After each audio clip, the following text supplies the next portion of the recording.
Good morning, folks. This talk is AppSec Behaviors for DevOps Breeds Security Culture Change. So I know that's a pretty big mouthful, but we're going to unpack what each of these things actually means. My name is Chris Romeo. I am the CEO and co-founder of Security Journey. We are a security culture changing company as well as a security training company. And I'm actually based in Raleigh, North Carolina, but I grew up in Saginaw, Michigan. So I still think of Michigan as my home and love the opportunity to come here and be at Converge. I've been here for the last 3 years in a row.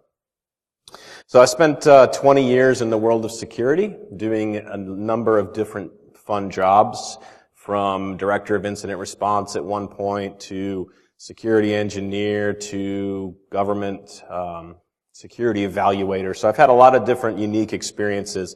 The last 10 years I've been at Cisco prior to starting my own company, and I was part of a central security team focused on secure development lifecycle, or how do you make products secure. So a lot of my examples and things are colored by my experience there.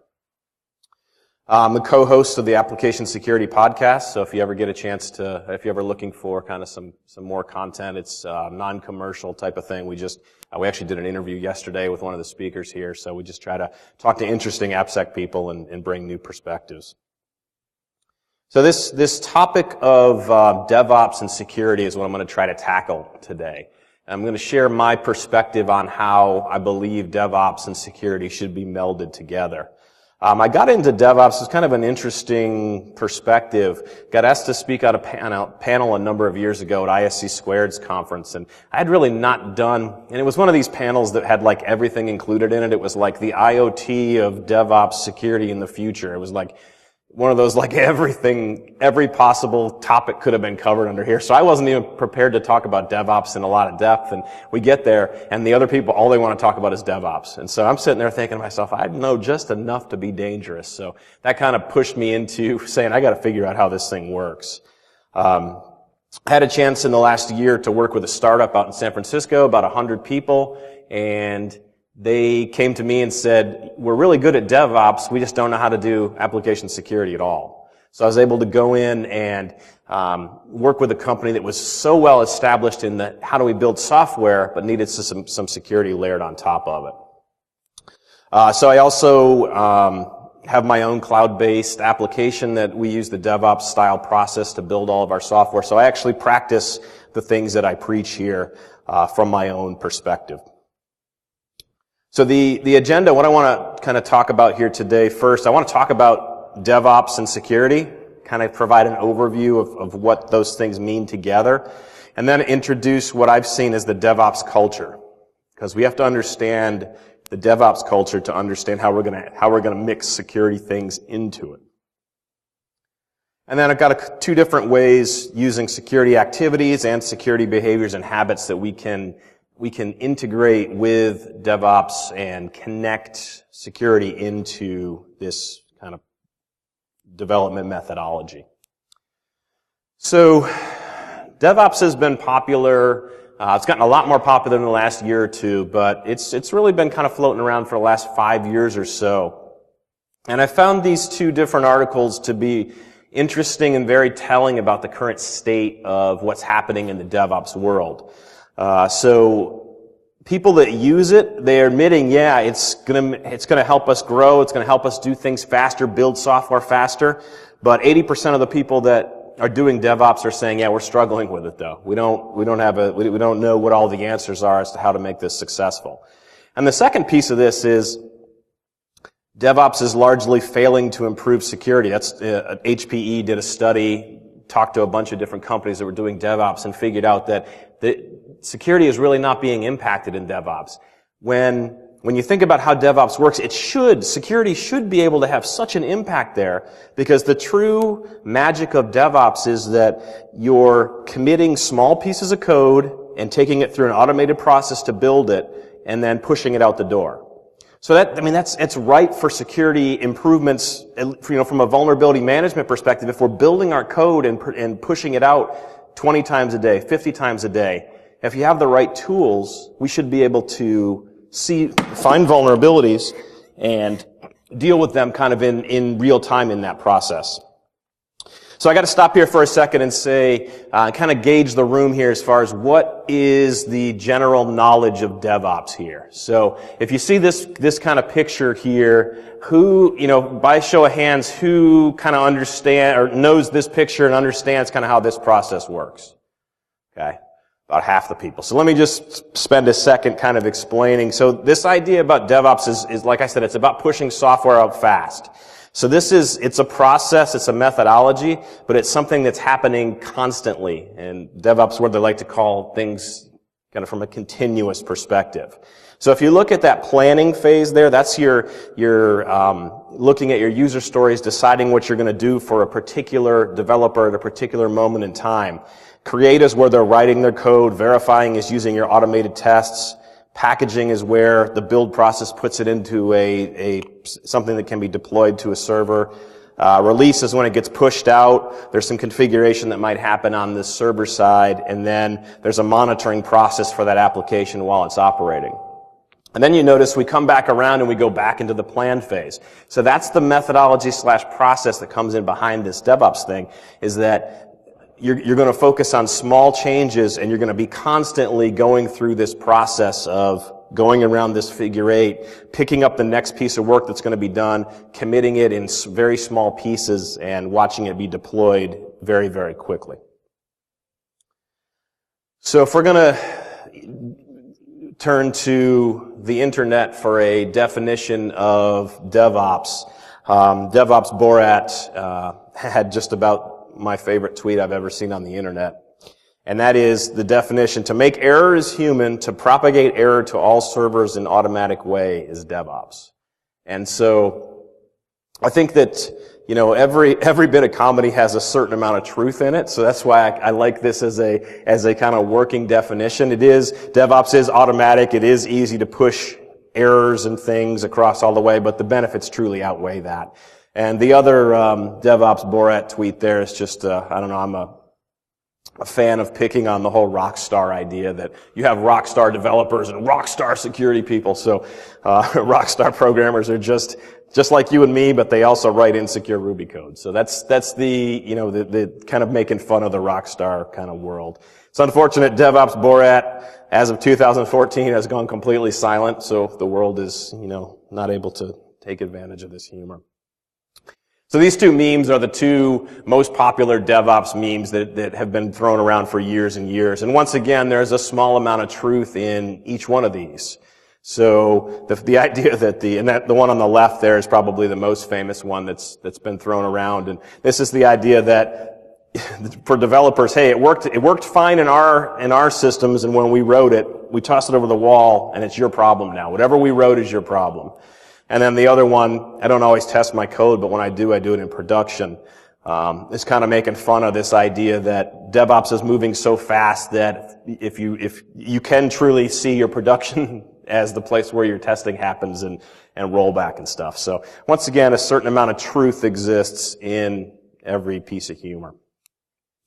Okay, so back on a more serious note. So to understand how you can influence DevOps with the culture with security, we have to understand, when we talk about a DevOps culture, what does that even mean?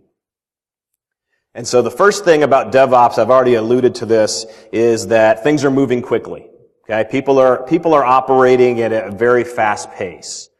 The second thing I talked about, the small pieces of work. So a small code change. So gone are the days of the waterfall method where developers branched a main line of code and worked on their own little branch for 2, 3, 4 months, and then at some mythical time in the future, all those branches would converge and compile and execute, which we know never actually happened. When you get to that end line, there's always a lot of pain and suffering that goes into the integration. So the idea with DevOps is, let's make small pieces of code changes, push them into the repository. When they're accepted, they're going to be integrated in with all the other pieces. So you're working with updates. Updated code is a lot easier because everything is in smaller chunks.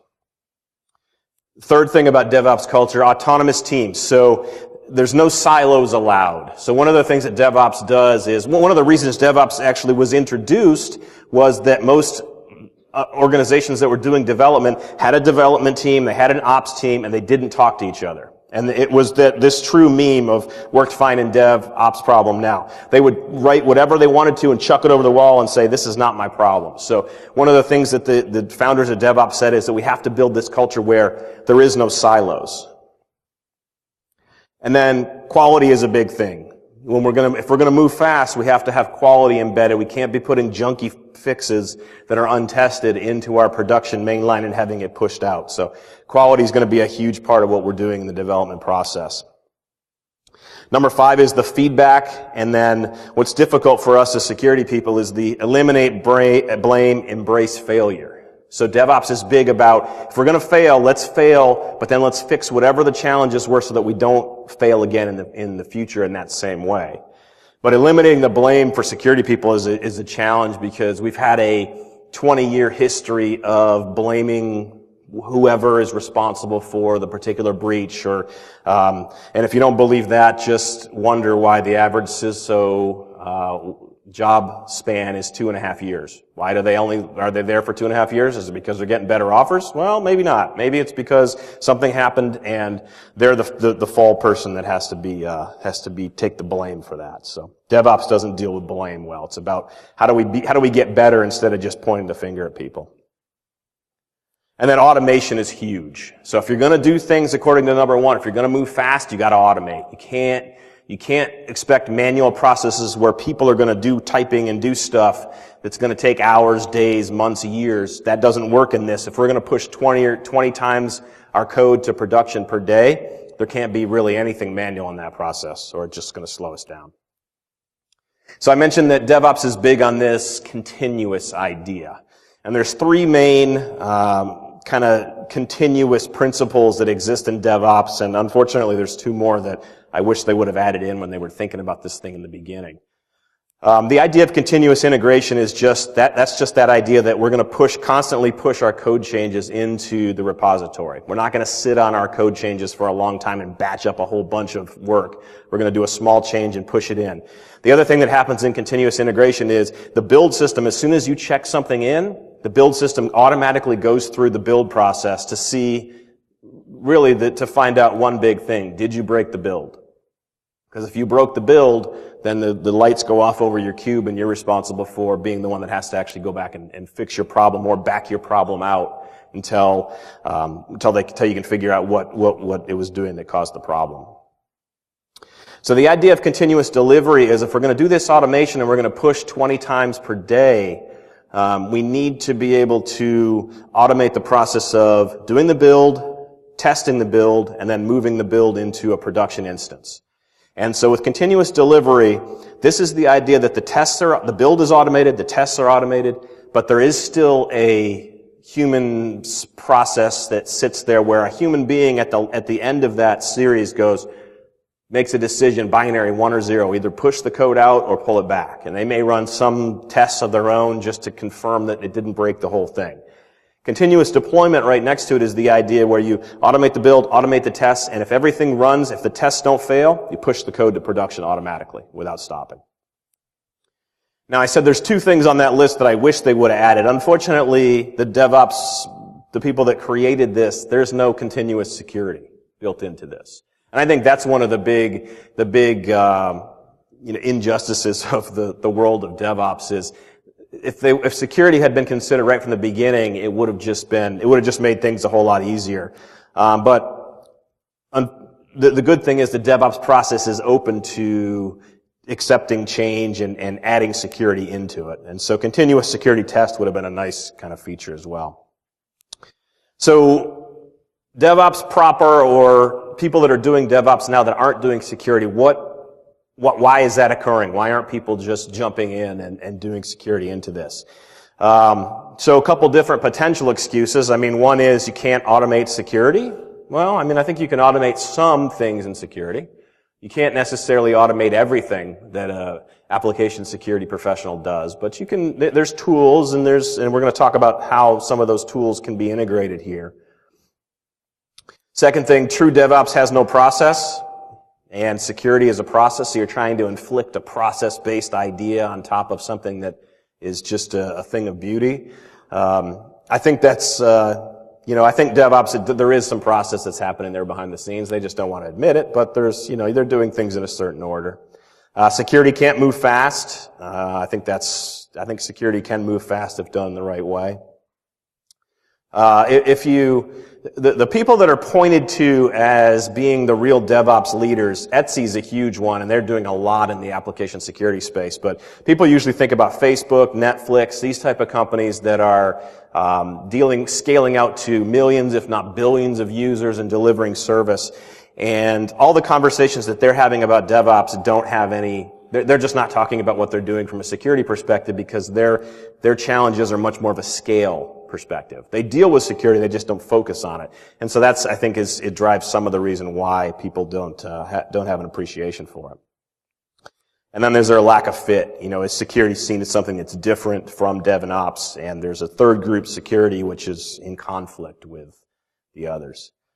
One of the other challenges that I've seen is that there's 6 different brands that are being used to describe DevOps and security. And I don't know Julian Vihant, but I love this. I loved his summary here.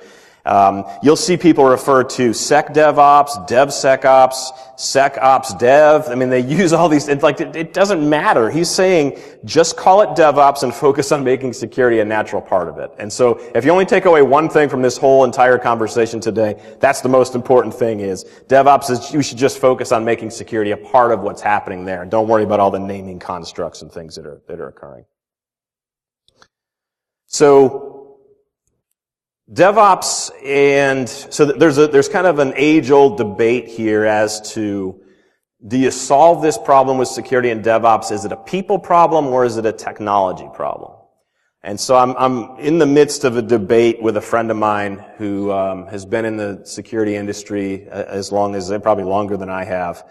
And he is violently arguing that DevOps and security is a technology play. So it's not about the people. Now, it just happens that he works for a company that makes a tool that runs into so that kind of, is guiding a little bit of where that discussion was going.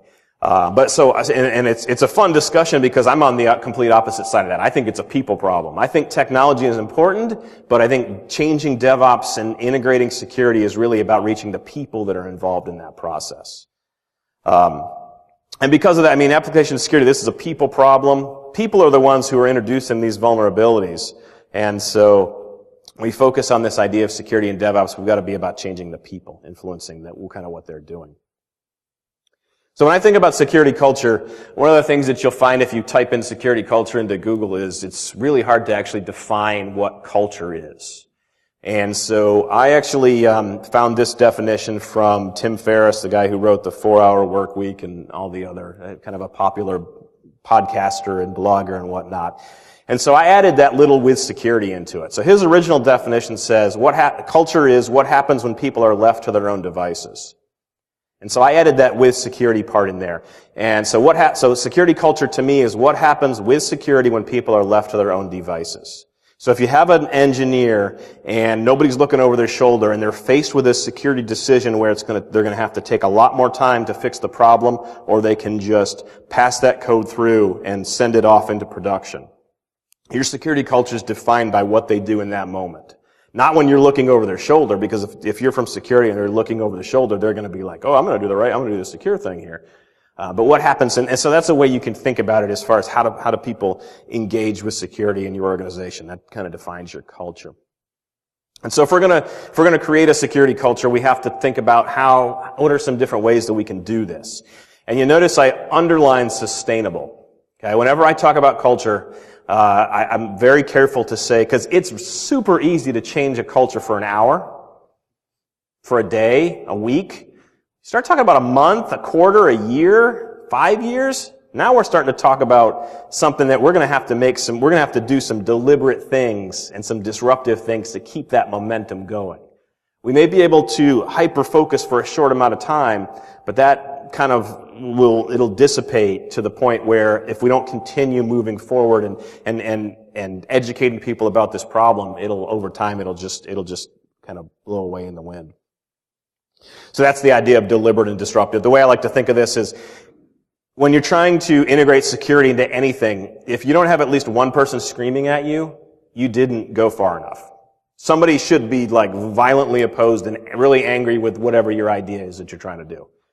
And that'll tell you that, yeah, you know what, I think we went right about to the right spot. Now, if you got like 500 people yelling in that same way, that might be a bigger problem. But a couple of people being unhappy is okay. So now to this eliminate security blame. I talked about this a little bit earlier, but security people, we like to point the finger at wherever the problem came from. And so what I'm telling you here is that if you want to integrate with folks that are doing DevOps, that are truly living this process, you have to look at the blame game as saying, you know, I'm not going to point the finger, but it's about how do we get better? How do we embrace that failure, transition, and get better from the experience that we had there? Another feature here is building quality and security in together. So I've never understood why we separated quality from security. And I think it's another one of those age-old debates of, is security from a development perspective included within quality? Are they opposing metrics of each other? I think they have to work together very closely. And quality is a huge part of what we do in security from a dev perspective. Security transparency. So this is about being wide open. We can't, and I know there's sometimes situations as security professionals or when we're part of a team in an organization where there's some things that we just, due to liability or legal things, we have to keep a wrap on it. We can't share. But the idea here is if we want to integrate with these DevOps folks, we have to be much more open. We have to engage them and let them know the impacts of if there is a data breach or something against the code that they're responsible for. We got to be a lot more wide open and explain what happened and work with them to embrace that failure and move it forward. And the last piece is we can't silo anymore. If you want to play in this space, you cannot be the security team that shows up and says, I'm here to audit what you're doing. You have to engage and be part of this process. That means you're going to be if they're doing Agile, you're going to be in the daily stand-up meeting. It's 15 minutes. If anything, maybe you're not even there to talk, you're just there to listen and see if there's an issue that comes up. And as you start to be embedded into that culture and be part of that development team, they don't see you as an opponent, they see you as somebody who's here to help and work with us to make this successful. So how do we embed a culture of security? So culture hacking is just this idea where let's be deliberate and try to do some things that are going to change the culture and get things moving in the right direction. So I mean, you can do something as I can consider culture hacking as something as simple as doing recognition. So if you catch somebody that's in the DevOps process that does something really good from a security perspective, recognize them for it. Send an email to their manager. When I was at Cisco, I was one of the biggest spammers inside the company, but it was from a script. It was okay. It was allowed. But I used to, when somebody would achieve something in our training system, security training system, I would send an email to them, CCing their boss, and then I would send a separate email to their boss saying, hey, this person just did something really cool for security. Give them a high five, give them $100, give them whatever you can. But recognition is so huge. And that's part of culture hacking is figure out how do we make some adjustments to the culture to end up with a better result that's sustainable over time. Community's huge. You have to bring the DevOps people into if you have an existing security community, invite them in. And if you don't, create one and allow them to be part of it and allow them to educate you. You can learn a lot by working with developers. I mean, I've learned so many things from the developers that I work with. I'm not a developer by nature, but I certainly have learned a lot about how they think and how they approach things and what really goes through their head when somebody assigns them a bug and it has security ramifications. So being part of that community with them is huge. And then automation, we talked about how DevOps is so dependent on automation, so anything that we're going to do, if you want to change the culture, it's got to be automated to the best degree possible. And so here's the security activities that I see that need to be considered from a DevOps perspective. So the first one, I called it security best practices. In disguise, translate that as security requirements. Okay? DevOps people, for whatever reason, they see requirements, they get all, they think it's some type of coup to make them do waterfall or whatever. So we call it security best practices, and it's a little kind of in disguise there. Threat modeling, we had a couple of different talks about that here at Converge, the idea of how do we find problems in design before we actually start coding things. Static analysis is just tools to run against a code base and determine from an automated perspective, based on a rules engine, there's a potential vulnerability at this line in your code base. Security code review is about having somebody that knows a little bit about security look at the code and give you a thumbs up to say, yeah, I think this change you made is not going to put us at some grave danger or open some additional interface that we didn't even consider that somebody could use. Dynamic analysis is just automated tools that can scan things like web apps and go through all the different APIs that they make available and try different attacks against them from a taking in some information about the application. Vulnerability scanning is just tools that, things like Nessus and is there a known vulnerability that's been publicized that exists in a particular piece of code? Third-party software dependency checker. So third-party software is huge in everybody. Everybody that builds something today uses third-party software. The challenge is we're not very good at updating it. So we end up with lots of vulnerabilities in it. And so the idea of a dependency checker is just an automated tool that every time you go to that build, it's going to check a database and say, nope, that library right there has a vulnerability in it. And then it's going to break the build and kick back out and say, I'm not building anymore until you fix it. Red teaming is the idea of bringing the world of penetration testing into the world of the developer and the DevOps people. And then PSERT is just your product security incident response team, or how do you respond here. So if we start to look at these activities and layer them on top of the diagram that I showed you earlier here, you'll see that it kind of makes sense. Requirements or security best practices are something that's happening in the planning phase. Threat modeling and static analysis happens in the create phase. So as somebody's actually writing their code, designing, and then turning it into code, and they're using static analysis tools. And you can automate those static analysis tools as well to really provide somebody with immediate feedback on any of the code changes that they're doing.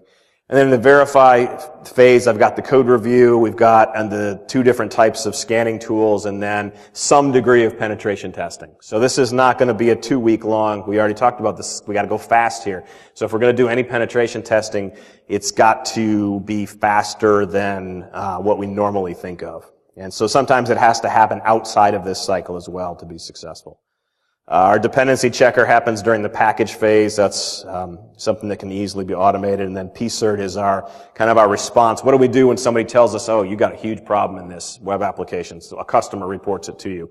We got to have a way to deal with that and to kind of bring it all together. So that's kind of the way that I think of layering these security activities on top of the DevOps kind of perspective.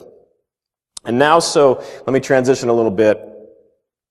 Talked about earlier about how process is something is negative from a DevOps perspective. So what I'm talking about here with this idea of security behaviors is we have to find a way to package up the security activity we want somebody to do into first of all, a lightweight package. So we can't tell somebody that's pushing 20 code, in a DevOps pipeline that's pushing 20 code changes a day. We can't tell them that we have a 4-hour activity that's going to get inserted into each push. Because 4 times 20, and that's 8, you just queued up 80 hours so that doesn't work here. So if we have a security behavior that we're going to try to model and work in here, it has to be lightweight, has to be well defined, clear start and finish point. So we have this bad habit in security of creating these nebulous tasks that nobody ever really knows. When is that finished? So if we're going to do vulnerability scanning or, dynamic analysis of just the part of the code that was changed, we have to focus it in. It has to be easily repeatable as well. So the security behavior is not a process per se. We don't want to model it as a process and make people think that it's a 27-step thing that I have to do. Because what we're really trying to do here with this idea of security behaviors is the security behavior is just a way to teach this idea. The big idea here is we want the security behaviors to influence the mindset and improve the skills that somebody has so that it eventually becomes a security habit. And a security habit just means that somebody does it without thinking about it. They don't have to grab the document that tells them how to do it. They just start to do this activity as a component of what they do. They build dynamic analysis right into their pipeline so that when a code change is made, it kicks off a scan that looks at that component's, code in the staging environment and automatically looks for any new vulnerabilities that were introduced. So this is a mindset change. We're trying to get people to change the way they think. And so I've got like seven different kind of behaviors that I've modeled here. So the first one, build security in. We've been saying this in the world of security for a long time. This is the idea that it's cheaper to do security starting in the beginning of the process versus waiting until some point in the future. And what we want to do here, so this matches up with our security best practices or our requirements in disguise. We want to change the culture and make people think about this. We want them to be thinking about security very early in the process of creating something new. And we can really make this a habit. First of all, we got to explain why. You want to make this a habit. Make sure that all your developers know why they should care about this stuff. Because so many times we hit them with here's the what we want you to do, here's the how, and then we wait till the very end if we ever explain why they should care about this. So work that in a lot earlier in the process. And then understand the negative cases that exist there. So that's the first one's building security, and the second one is uncovering design security problems. So this is the idea of threat modeling. We want that developer when they're making a change to the design of how the web application or whatever is going to work. We want them to be thinking about what are the potential new attacks that could be implemented against this new feature that I'm creating. And this is a great one to think about the behavior transitioning into the habit. Because after a developer, you take them through the process, and it is a process in the beginning. You take them through the steps they do for the threat modeling. And it's always a great experience to watch somebody who the light bulb just kind of goes on over their head. They're just, all of a sudden they get threat modeling. And they don't have to do the process anymore because they start to threat model every time they're drawing on the whiteboard for a new feature. They start to go, oh wait, there's a problem there, and they start to think, oh, we don't have authentication, and we're not. So that's where something like threat modeling becomes a habit is really the nirvana, I guess, of where we want to get to in this whole thing is we want people just to do something like threat modeling by default. Reacting to automated security bugs is our next behavior. So we have 3 different sets of tools that can be automated.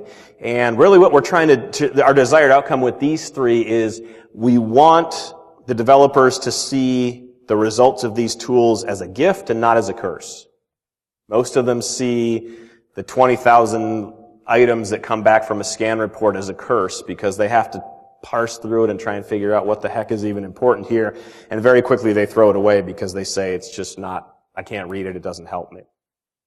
A couple of different ways we can do that. I'm becoming a big fan of static analysis that's integrated into the developer's environment where they build code. So a lot of developers use different IDE environments. I mean, some people still use VI or Emacs or whatever, but a lot of people are going into using these different development IDEs. And so if you can take static analysis, that little piece of the little program that's checking for problems in your code, and you can integrate it into the developer's environment, it almost turns security checking of new code to be like a spell checker, right? Could you imagine if we turned off spell checking in our world right now? Like what our documents and emails, like, I wish somebody could turn spell checking off for a day because that'd be hilarious to just see how bad we actually write now. But why not get that same approach to the developer's code that they're writing so it's like a spell checker?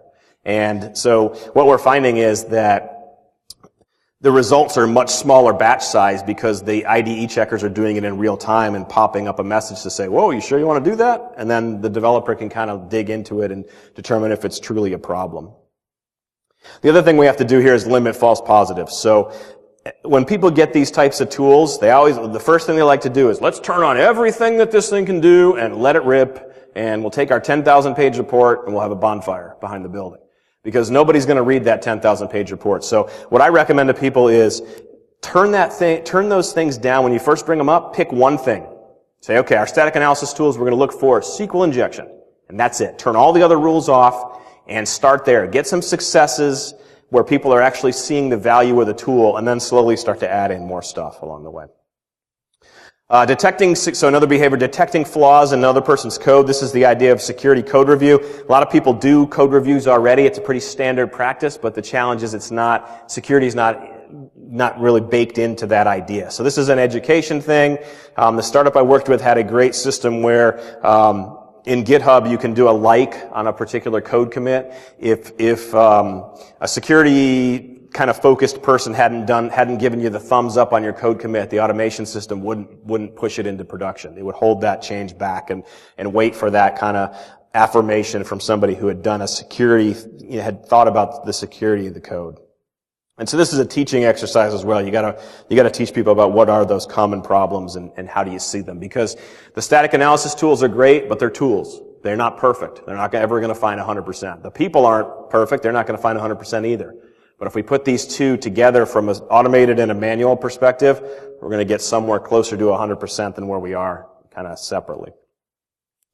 Working towards originally I said eradication of third-party software vulnerabilities, and I realized that was a really kind of almost an impossible task that I was putting before us. So I put work towards eradication of third-party software vulnerabilities. And this is that idea of using that dependency checker that breaks the build and causes it to not allow code to push to production. The next behavior, be mean to your code. Rugged DevOps folks came up with this. That's another good site to check out on this topic. This is the idea of integrating some amount of penetration testing-like thinking into the developer's mindset where, first of all, they're understanding the code will be attacked and then providing them some amount of time to actually go after and attack their own code. Okay? Are they going to find the same things that the 1-week penetration testing professionals find? No. Are they going to find some of those things? Hopefully. Over time, they'll get better. In the beginning, they'll find almost nothing.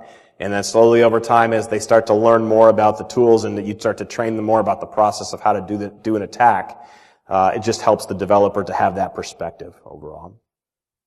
And the last one is responding in a timely and organized fashion. So the outcome here is when somebody contacts you and says, your web application has a SQL injection vulnerability. What's going to happen there? Is the developer prepared to deal with that? Or are they like a deer in the headlights, just stuck going, I don't know what we do here. So this is the behavior of teaching and encouraging as to what needs to happen when we have a problem along the way.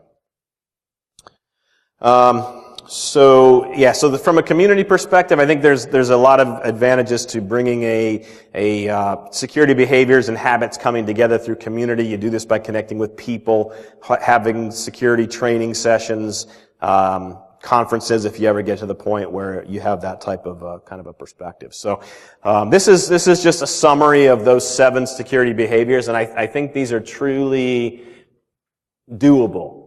I don't think you're going to do them all at one time. I think you're going to have to choose the ones that you're going to go after, but I think these are very much possible. And really from the application perspective, it's about picking one of these, starting with it, getting some success, and then over time adding in more of these behaviors till you get to the point where you've got all of these different behaviors integrated into your standard DevOps process. So the key takeaways here, back to Julian Vahent's quote there, just call it DevOps and focus on making security part of it. That's what we got to do. Don't worry about the naming or anything that goes into this. Security behaviors, it's about embedding security without all the overhead that exists in the standard process approach. And then security habits are really our goal here. We want those to become standard operating procedure in the developer's mind where they're just thinking, oh boy, I see a problem right there as I design something new. Security community is a great way to encourage those behaviors. So if you want to learn more about DevOps, I've got 3 different resources here that I highly recommend. First one, the Phoenix Project. It was the original book that defined this DevOps world. It is the best technical book that I've ever read because it's written as a fictional story about this particular organization with real characters and real problems that then they build this idea of DevOps to solve the problems. So really good. DevOps Handbook has a section on security, but that'll give you a lot of feedback about the different things that I talked about here in much greater depth. And then DevOps is it's actually a free book. O'Reilly, I don't know, you just got to search it on Google, but different companies give it away if you give them a fake email address, and then you can download it. And I did some writing on Tech Beacon about this idea of DevOps. So yeah, that's my contact information if I can help you in any other way. We got about 6 minutes to get to the front of the lunch line, so we got time for like 2 questions maybe, and then a quick dash to the lunch line. Anybody have any questions, or how about opinions? Anybody that's doing DevOps and has perspective on AppSec and has seen successes or failures or anything? Anybody got anything like that they'd like to share? You're not on camera, so we can turn the camera towards you if you want to be on camera. Nothing? All right. Well, hey, I'll be around for the next couple hours, so I'd love to chat more if anybody's got questions or anything. They want to talk in person. So thank you very much.